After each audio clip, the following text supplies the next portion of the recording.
be the Broncos get sweet revenge as they handle the Chiefs in a 24-9 win in Denver. Now, you know, the Broncos were getting a tough, a very tough take. Everybody was really like adamant about this team being bad, this team needing to switch off from Russ. They need to do this, they need to do that, they need to do this, they need to do that. They need to they need to win games. That's what they need to do. And that's exactly what they've done in the last 2 weeks. You know what? Very uncharacteristic of a Denver team to have 3 out of 4 home games and then lose those home games. Well, they had 3 home games in the first 6 weeks of the season, 2 of them being the first 2 games of the year.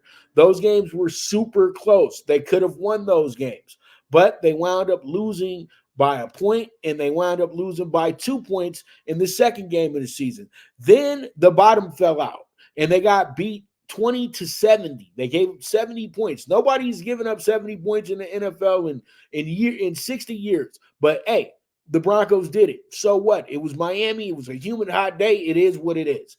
Then the next week, they were on the brink of losing, and then they had a great comeback against the Chicago Bears and showed that they're a team that can prevail in a tricky situation against a not so good team.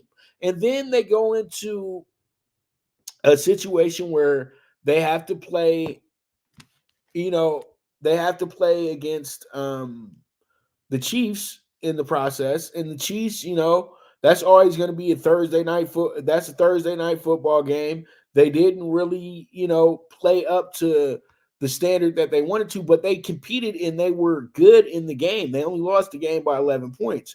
And then, the Jets game, that just slipped out of their hands because at points and times they literally were winning that game. And then what happened was they just had a horrible second half.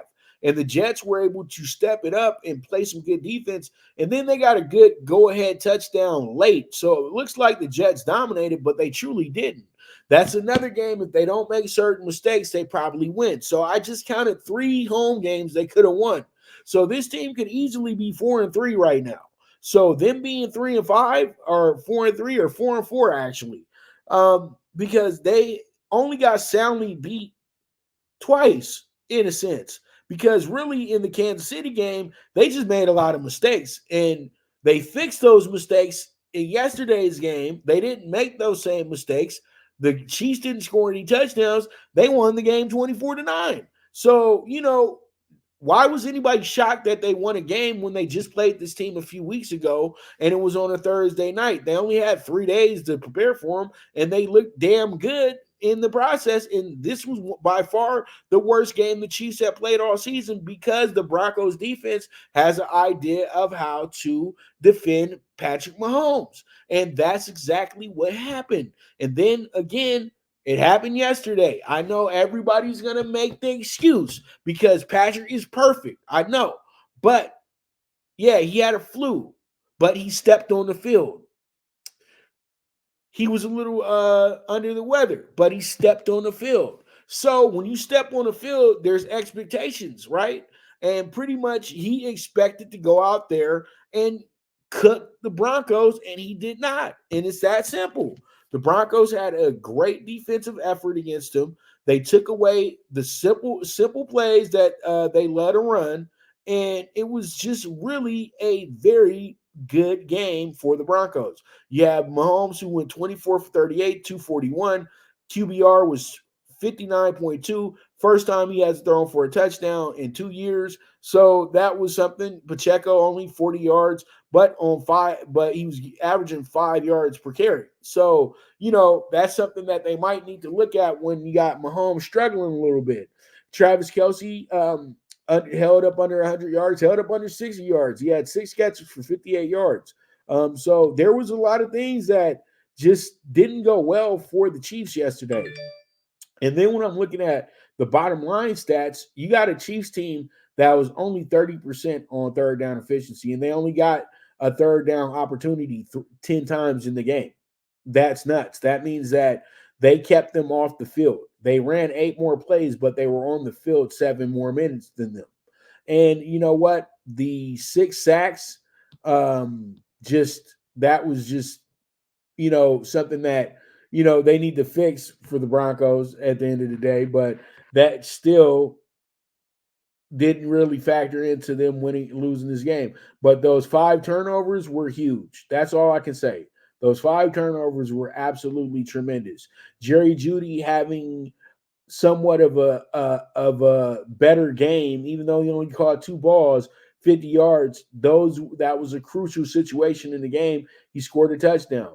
And yes, Russell Wilson, when you really look at his stats, 12 of 19, 63% completion percentage, 114 yards passing, but he gets 3 touchdowns. He got sacked 6 times though in the process, and finishes up with a 119.3 QBR. Then you have Javante Williams, who pretty much was the player of the game yesterday with his 85 yards on 27 rushes because he kept that clock moving. McLaughlin was helpful as well, too. But, if you keep that clock moving, you'll get these wins. But all in all, when you really look at these two teams coming out of this game, you have a Chiefs team that's been coasting, and they just pretty much got the memo that they need to stop coasting. And the Broncos have figured out what they're comfortable with. And now Sean Payton can get back to coaching good football. He had to weed out who the problems were, and he had to go ahead and alleviate those problems. Now they're sitting in position to be, chasing a playoff spot somewhat at this point in time. Because nobody's out of this thing until they lost their ninth game. For real, for real. You know what I mean? Like, let's keep it real. You're not out of this thing until you lost your ninth game. And that's where the mentality that you have to have. And the Broncos coming up there, it's a better run for them at this point. Everybody's getting a little bit more comfortable, and I think that they might back down on trying to trade out some of their top players as well too.